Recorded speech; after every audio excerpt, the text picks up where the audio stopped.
Ma'am meritorious school Jalandhar. Jalandhar से, good. तो ये हम एग्जाम्पल करने जा रहे हैं 10th, आप एक बार इसको पढ़ो। Okay, ma'am. To study the correlation between the weights and heights of the students of a college, a sample of 100 is taken from the universe. The sample study gives the coefficient of correlation between two variables as 0.9. Within what the limits does it hold good for the universe? Yes, तो अब देखो, जैसे हमने कल dispersion किया था, उसमें हमने कहा था कि लिमिट्स कहाँ तक वो डिस्पर्स हुआ हुआ है आपका डाटा। तो यहाँ पर हमें कोफिशिएंट ऑफ कोरिलेशन दे दिया उसने वेट्स एंड हाइट्स में, दो स्टूडेंट्स के वेट और हाइट में कोफिशिएंट ऑफ कोरिलेशन दे दिया। आपने 100 लोगों का सैंपल लिया और उस सैंपल से आपने जब कोफिशिएंट ऑफ कोरिलेशन निकाला 0.9 निकाला। अब वो कह रहा है कि किन लिमिट्स के अंदर आपका ये लिमिट्स के अंदर अप्लाई कर सकता है, मतलब कितना अपर एंड डाउन हो सकता है इसका। अपर लिमिट और लोअर लिमिट हमें यहाँ निकालनी होती है। तो सबसे पहले प्रोबेबल एरर का फॉर्मूला हमने कल किया था 0.6745 इंटू 1 - r² अपॉन √n। उससे जब हम प्रोबेबल एरर निकालेंगे 0.013, प्रोबेबल एरर का मतलब है कि इसमें जो वेरिएशंस हो सकती है कोरिलेशन में 0.9 में 0.013 की हो सकती है। अब 0.013 नीचे भी जा सकता है उससे, और 0.013 ऊपर भी जा सकता है, दोनों साइड हो सकता है। तो इसलिए हम अपर लिमिट के लिए 0.013 कोफिशिएंट ऑफ कोरिलेशन में ऐड कर देते हैं और लोअर लिमिट के लिए उसको माइनस कर देते हैं। तो हमारी जो लिमिट्स आ जाती हैं रिलेशन की, वो 0.887 से लेकर 0.913 तक का रिलेशन हो सकता है उनका आपस में। लोअर लिमिट और अपर लिमिट हमने यहाँ निकाल ली। यहां तक क्लियर हुआ आपको? Any doubt? ये टॉपिक रह गया था कल, लोअर लिमिट और अपर लिमिट निकालने का। अब हमारे पास दूसरा मेथड है, ये कर रहे थे हम Karl Pearson's coefficient of correlation. अब हमने करना है रैंक कोरिलेशन। इसके राइटर हैं स्पीयरमैन्स मेथड भी इसको हम बोलते हैं। तो पलक आप कंटिन्यू करो इसको।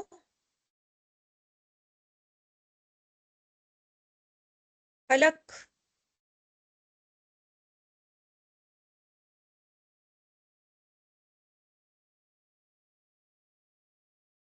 केशव आप करो। Rank correlation Spearman method.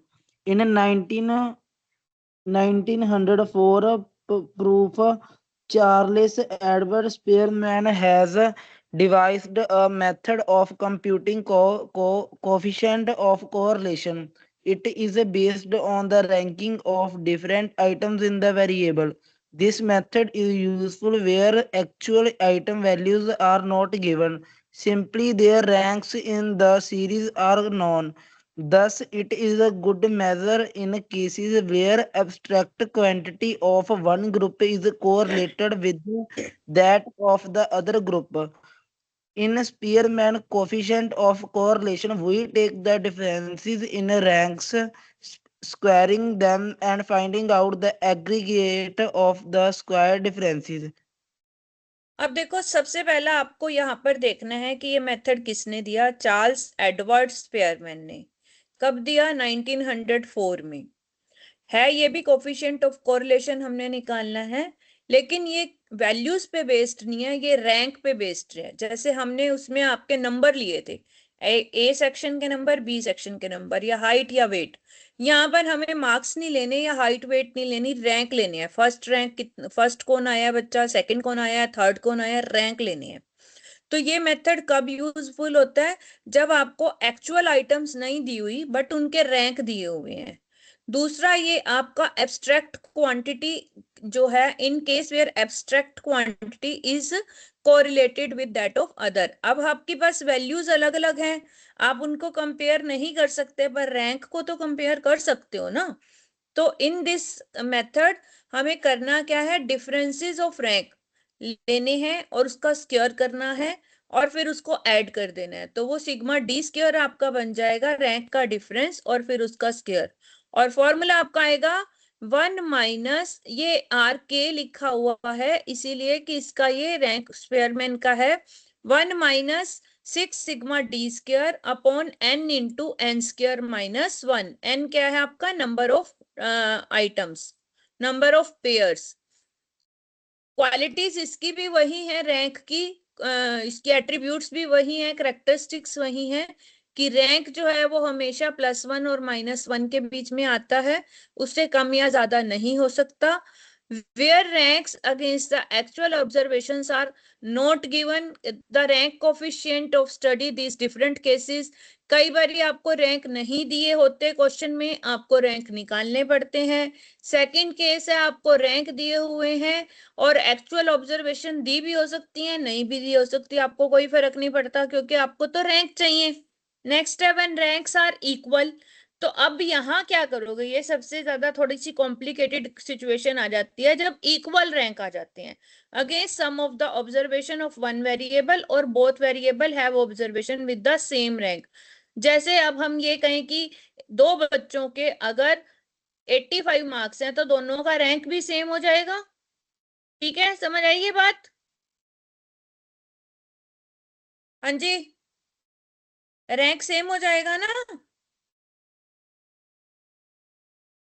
कोई भी स्टूडेंट आज यस रिस्पॉन्ड नहीं कर रहा है। हाँ जी बच्चे बोलो ना बीच में, तो मुझे पता चले आप लोग अलर्ट हो। ठीक है, ओके तो मैम। आपका रैंक सेम हो जाएगा, तो फिर आप क्या करोगे उस केस में हम क्वेश्चन करेंगे।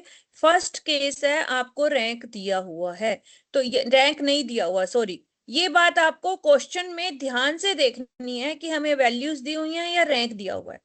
कहा क्या है उसने? Compute rank correlation coefficient from the following data. आपको x की वैल्यूज दी हुई हैं, y की वैल्यूज दी हुई हैं, आपको रैंक कोरिलेशन निकालनी है। तो अब आपको करना क्या है, सबसे पहले फॉर्मूला आपको पता होना चाहिए, वो हमने बता ही दिया।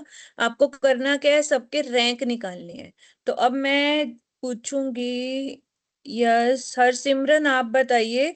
देखो जो x में है उसमें सबसे बड़ा क्या है, x की वैल्यू में? मैम 434। तो उसको हमने कौन सा रैंक दे दिया? मैम 1। 1। उस यस सबसे मैम। छोटा क्या है? उसके बाद छोटा 434 के बाद क्या आएगा? मैम 430। उसको सेकंड रैंक दे दिया। Yes ma'am. Next 428। Third rank दे दिया। नेक्स्ट 424। 424 को हमने फोर्थ रैंक दे दिया। Yes next 420। फिफ्थ रैंक दे दिया। नेक्स्ट 415। उसको सिक्स रैंक दे दिया। तो टोटल एन क्या हो गया हमारे पास? एन क्या हो गया बेटा हर से? मैम 6। एन, हाँ एन 6 हो गया। तो जिस तरह से आपने एक्स के रैंक निकाले हैं ऐसे ही आपने वाई के रैंक निकाल देने हैं। फिर हमने निकालना है डी। डी क्या है हमारा? R1 minus R2। R1 क्या है?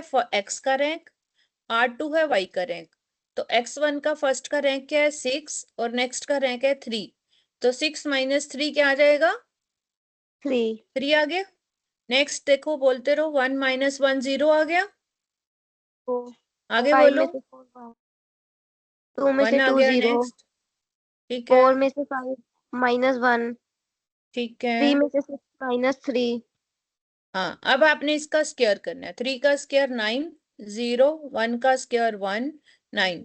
तो 0। डी स्क्वायर का टोटल क्या आ गया? 20। 20। सिग्मा डी स्क्वायर क्या आ गया? 20। अब इसको अगर हम फॉर्मूले में लिखें, 1 minus 6 into sigma D square that is 20 upon N क्या हमारे पास 6 है, तो एन स्क्वायर क्या हो जाएगा? 36। 36 माइनस 1, इसको जब आप सॉल्व करोगे तो आपका 0.429 आ जाएगा। सॉल्व कर लोगे आप लोग? Yes ma'am.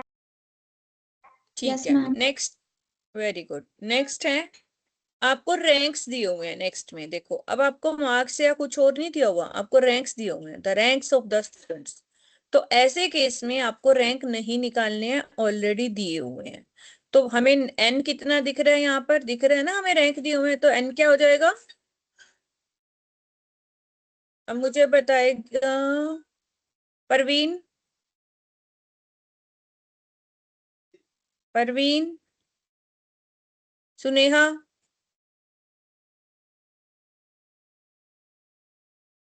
गुरप्रीत, गुरप्रीत जलंधर, नवजोत कौर। हाँ जी गुरप्रीत बताइए, कितना एन है इसमें? हाँ जी गुरप्रीत, एन कितना है 6 इसमें? 6। Ma'am very good, 6 good good good. अब हमें रैंक दिए हुए हैं, हमने इनका डिफरेंस निकालना है रैंक का। देखो, रैंक 1, रैंक 2। अब हमें रैंक नहीं निकालने हैं, रैंक दिए हुए हैं। ये बात आपको मैं बार बार कह रही हूँ, ध्यान देना, पेपर में रैंक दिए हुए हैं या वैल्यूज दी हुई हैं। तो हमने रैंक का डिफरेंस निकाला, डी स्क्वायर निकाला और फिर उसको फॉर्मूला में लिख दिया। तो आई थिंक यहाँ तक आपको कोई दिक्कत नहीं होगी। नेक्स्ट है मेन। गुरप्रीत आप ही कंटिन्यू करो। देखो, व्हेन रैंक्स आर इक्वल या रिपीट, तो हमने क्या करना है, पढ़ो पहले इसकी theory. when ranks are equal, right, or repeat ranks. In certain case, we may find equal ranks for two or more than two values. ठीक है। In that case, each individual item is given an average rank. If two individual items are ranked equal at third place, they are each given in rank 3 plus 4 beta 2. अब Given इसका an क्या average मतलब हुआ? rank आप चलो पढ़ो। Given an average rank, if two individual items are ranked equal at the third place, they are each given, sorry, 3 is equal to 5, 3.5. When the 3 ranked is third place, then 3 plus 4 plus 5 beta 3 is equal to 4 would be then common rank at third, fourth and fifth place. Hmm Next आगे continue. पढ़ो। हाँ जी Okay. हाँ जी करो। When equal ranks are given to some entries, some adjustment in the above formula of the rank correlation has to be made. The modified formula is. ठीक है, अब मैं बताती हूँ आपको आगे। वो ये कह रहा है कि अगर कोई चीज रिपीट हो जाती है, मैं आपको क्वेश्चन से भी इसको समझाती हूँ। जैसे सपोज करो, ये आपको अकाउंटेंसी के और इकोनॉमिक्स के मार्क्स दिए हुए हैं, ठीक है। 8 बच्चों के मार्क्स आपको दिए हुए हैं। अब यहाँ देखो, अकाउंटेंसी में सबसे हाईएस्ट मार्क्स 90 हैं, तो उसको हमने फर्स्ट रैंक दे दिया। 90 के बाद क्या है? हाँ जी गुरप्रीत बताओ, 90 के बाद क्या है? मैम 90 के बाद 70 हाँ, 70 को था सेकंड रैंक दे दिया। उसके बाद के बाद 50 50 को हमने थर्ड रैंक दे दिया। उसके बाद के बाद 38 38 को हमने फोर्थ रैंक दे दिया, मतलब वो बच्चा फोर्थ आ गया ना। उसके बाद मैम 30 मैम 2 बार है 30 2 बार है ना, तो जब 2 बार है तो इसका मतलब अगर ये 30 ना होता, एक 31 होता, तो हम क्या रैंक देते? 5 और 6 देते। यस मैम तो हम 5 + 6 डिवाइडेड बाई 2 करेंगे तो 5.5 आ जाएगा। यस मैम तो इन दोनों को 5.5 दे देंगे, ठीक है। और ओके M1, जो चीज आपकी रिपीट हो रही है साथ साथ नीचे लिखते रहो। M1 आपका आ जाएगा 2। M1 क्या आ जाएगा? 2 2, क्योंकि 2 बार रिपीट हुई है ना ये चीज। यस मैम तो जितनी बार रिपीट होती है वो आपका M बन जाता है। M1 आपका क्या आ गया? 2। M1 क्या आ गया? 2 ये बात सबको समझ आई? किसी को कोई डाउट यस है मैम। इसमें? गुड। No ma'am. अब आगे, ठीक है, आगे देखो। 25 को हमने 7th रैंक दे दिया, 22 को हमने 8th रैंक दे दिया। अब इकोनॉमिक्स में पढ़ो गुरप्रीत, सबसे हाईएस्ट किसके हैं? इकोनॉमी मैम 70 70 को हमने फर्स्ट रैंक दे दिया। उसके बाद उसके बाद 60, 60 को हमने सेकंड रैंक दे दिया, उसके बाद 50, 50 को हमने थर्ड रैंक दे दिया, उसके बाद 40 2 बार रिपीट है। 3 बार, 1 2 3, हाँ जी 3 बार। 3 बार, तो 4 5 6, 3 सीक्वेंस बन गई ना हमारे पास, 4 5 6। Yes ma'am. तो 4 + 5 + 6 डिवाइडेड बाई 3 5 आ गया। तो इन तीनों को हम 5 रैंक दे देंगे। कौन सा रैंक दे देंगे? 5। और उसके बाद जो शुरू होगा वो 7th रैंक होगा, क्योंकि इसमें 4 भी चला गया, 5 भी चला गया और 6 भी चला गया। ठीक है, हाँ जी। यहां तक सबको समझ आ गया कि अगला रैंक हमने 7th देना है। ये नहीं देखना 5 है तो 6 दे दें, क्योंकि 7 तो 6 तो चला गया ना, 4 5 6 तीनों चले गए। ओके ठीक है, मैम। यस अब मैम। हमारा 40 कितनी बार रिपीट हुआ है? 3 बार रिपीट हुआ है ना, तो हमारा M2 आ जाएगा 3। M2 क्या आ जाएगा? 3 मैम। 3। क्यों लिखा है 3? क्योंकि 40 3 बार रिपीट हुआ है। अगर ये 2 बार रिपीट होता तो M2 भी 2 ही आता हमारा। ठीक है, ओके मैम। अब हमारे पास R1 बाकी हमने सेम करना है। R1 - R2 का डिफरेंस निकालना है, फिर उसका स्क्वायर करना है और उसका टोटल करना है। अब जो फॉर्मूला में चेंजेस हैं वो क्या है? 1 - 6, फिर ब्रैकेट शुरू हो जाएगी, sigma d² plus 1/12 into M1 cube -M1, फिर प्लस 1/12 इंटू M2 का क्यूब -M2। अब आगे M3 भी हो सकता था, तो फिर हम करते प्लस 1/12 M3 का क्यूब -M3, फिर M4 भी हो सकता था, तो 1/12 M4 का क्यूब -M4। तो M जितनी बारी आएगा, यानी जितनी बारी चीजें रिपीट होंगी, तो आपका M1 M2 बनता जाएगा। अगर चीजें आपकी 2 बार रिपीट हो रही हैं तो M आपका 2 आएगा, 3 बार रिपीट हो रही हैं तो 3 आएगा। ये बात क्लियर हो गई आप सबको? Yes ma'am.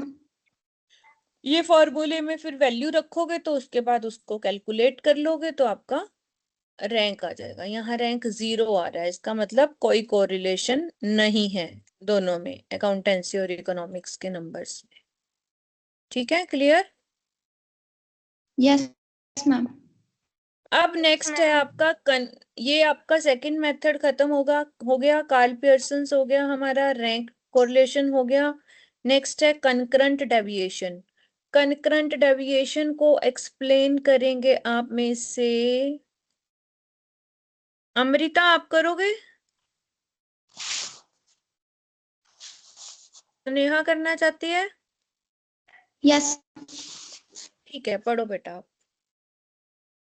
Under concurrent deviation method, only the direction of change in the concerned variable is taken into account. For each term, the change is considered with reference to the previous value, which may be either in plus or in minus.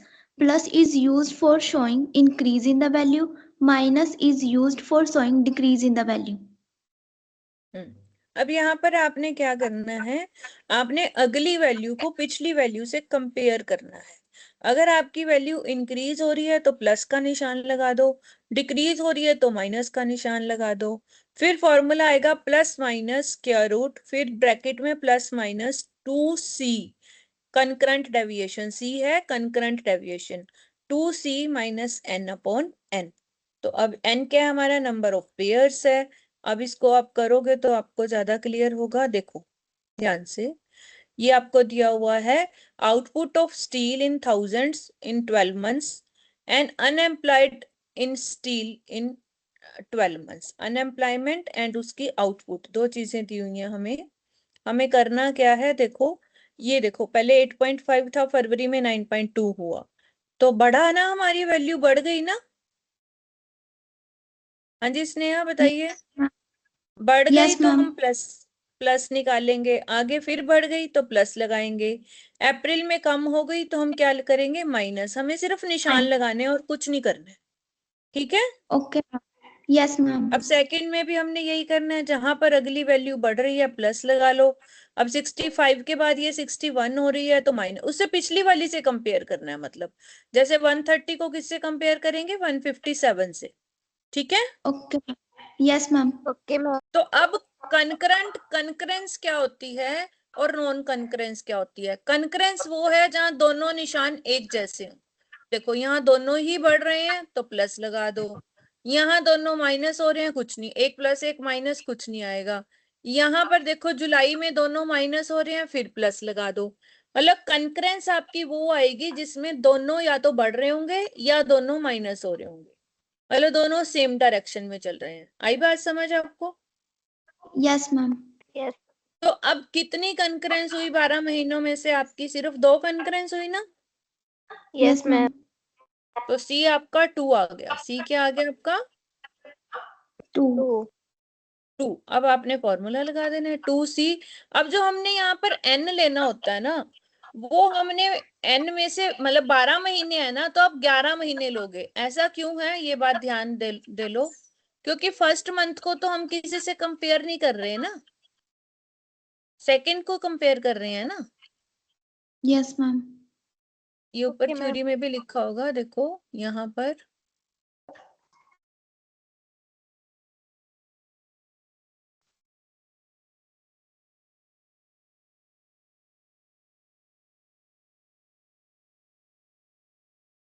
मतलब हम जितनी values आपकी होंगी उसमें से हम जिनकी concurrence निकाल रहे हैं हम उतना नंबर लेंगे। चाहे मंथ हमारे 12 है लेकिन जनवरी को हम कंसीडर नहीं कर रहे क्योंकि उसको हमने किसी से कंपेयर नहीं किया, इसलिए हम n को 11 लेंगे यहाँ पे। ये बात ध्यान रखनी है आपने, ठीक है। Yes ma'am. Okay. Yes ma'am. तो उसके बाद अगर आपका रूट के अंदर माइनस आता है उसको इग्नोर करके उसको बाहर ले आओ और फिर रूट की वैल्यू निकाल दो। मतलब रूट के अंदर माइनस आ गया तो आपने कंफ्यूज नहीं होना है, ये बात। अगर तो देखो ये 2 × 2 = 4 - 7 माइनस माइनस प्लस बन जाएगा ना, ये तो समझ आई आपको ये बात? अगर यस मैम। अंदर माइनस है तो बाहर भी माइनस आ जाएगा क्योंकि इसने प्लस माइनस लिखा है, तो वो प्लस माइनस हमें अंदर वाली वैल्यू से देखना है और सिर्फ रूट निकालना है। अंदर माइनस आ गया तो उसको इग्नोर करके बाहर ले आना है। ये आपका कंकरेंट डेविएशन मेथड हो गया, कोएफिशिएंट ऑफ कोरिलेशन का। आगे है हमने रिग्रेशन शुरू करना है।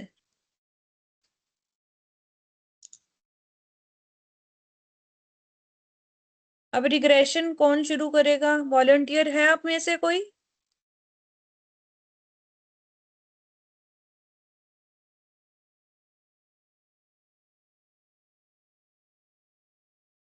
No volunteer?